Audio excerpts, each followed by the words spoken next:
اب آئیے اس عبادت کے لیے، روزے کے لیے رمضان کا مہینہ کیوں منتخب کیا گیا بالآخر؟ پہلے تو وہ ہر مہینے کے 3 دن تھے، بالآخر مستقل تا قیامت اور رمضان کا مہینہ ہے۔ اس کی علت کیا ہے؟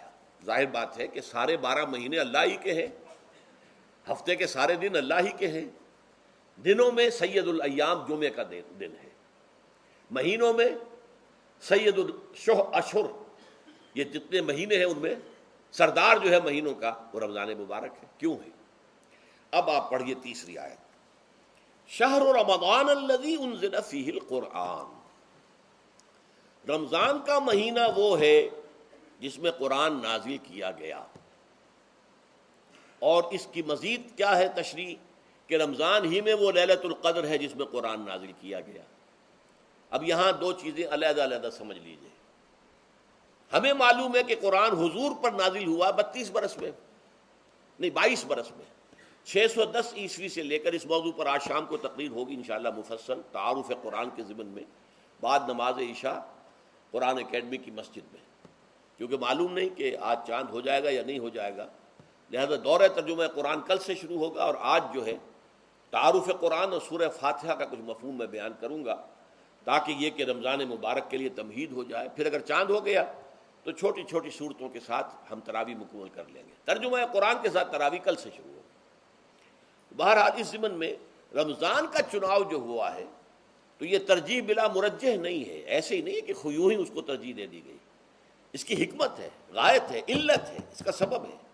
رمضان کا مہینہ وہ ہے جس میں قرآن نازل کیا گیا، اسی میں وہ لیلۃ القدر ہے جس میں قرآن نازل کیا گیا، اگرچہ ہم جانتے ہیں کہ حضور پر قرآن نازل ہوا ہے 22 برس میں، 610 عیسوی سے 632 تک۔ اس معمے کو کیسے حل کریں گے؟ اس کا حل کیا ہے؟ رمضان مبارک کی ایک شب مبارک لیلۃ القدر میں پورا قرآن لوح محفوظ سے دفعتاً پورا کا پورا سمائے دنیا، پہلا آسمان جو ہے ہمارا، اس کے اوپر نازل کر دیا گیا۔ اس کے لیے لفظ ہے انزلہ، انزلہ ینزل انزالن کے معنی ہے دفعتاً کسی چیز کو اتار دینا، اور نزلہ ینزل تنزیل کے معنی ہے رفتہ رفتہ درجہ درجہ درجہ درجہ درجہ اتارنا۔ اعلام، عالم یعلم اعلاما، کسی شے کو خبردار کر دینا، بتا دینا، بس ہم نے بتا دیا اب تم جانو، تمہارا کام۔ تعلیم یہ ہے اس کو درجہ بدرجہ سمجھانا، اس کے دماغ میں اتارنا، دیکھنا کہ اتنی بات سمجھ گیا تو اگلی بات سمجھانا، یہ سمجھ میں آ گئی تو اگلی بات، تعلیم اس کو کہتے ہیں۔ تو انزال دفعتاً اتار دینا، تنزیل رفتہ رفتہ تدریجاً تھوڑا تھوڑا کر کے اتارنا۔ تو حضور پر تنزیل ہوئی ہے، فَإِنَّهُ نَزَّلَهُ عَلَىٰ قَلْبِكَ، جبرائیل نے اس قرآن کو تھوڑا تھوڑا تھوڑا تھوڑا کر کے، نزلناہ تنزیلا، رتلناہ ترتیلا، ہم نے تھوڑا تھوڑا کر کے اتارا۔ لیکن لیلۃ القدر میں جو ماہ رمضان مبارک کی شب ہے آخری عشرے کی، اس میں پورا قرآن اتار دیا گیا تھا لوح محفوظ سے سمائے دنیا تک۔ شہر رمضان الذی انزل فیہ القرآن ھدی للناس وبینات من الھدی والفرقان، یہ قرآن کیا ہے، کیا بنا کر نازل کیا گیا؟ یہ حال ہے، یہ لوگوں کے لیے، پوری نوع انسانی کے لیے ہدایت ہے، اور یہ ہدایت بینات کی شکل میں آئی، واضح تعلیمات جن میں کوئی شک و شبے کی گنجائش نہیں، از خود روشن۔ بینہ اسے کہتے ہیں وہ شے جو از خود روشن ہو، جس کو ہم کہتے ہیں کہ آفتاب آمد، دلیل آفتاب، جب سورج طلوع ہو گیا تو اپنے وجود پر وہ خود دلیل ہے، اسے کسی اور دلیل سے ثابت کرنے کی ضرورت نہیں ہے، از خود واضح۔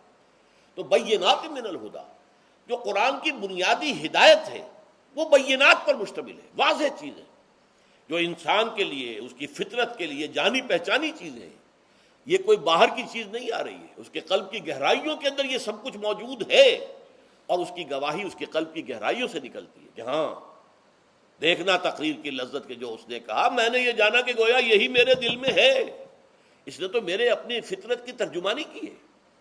والفرقان، بینات من الہدی والفرقان، یہ بینات کا اطلاق فرقان پر بھی ہو رہا ہے، حق و باطل کے اندر فرق کر دینے والی شے۔ بین صورت میں یہ حق ہے، یہ باطل ہے، یہ جائز ہے، یہ ناجائز ہے، یہ غلط ہے، یہ صحیح ہے۔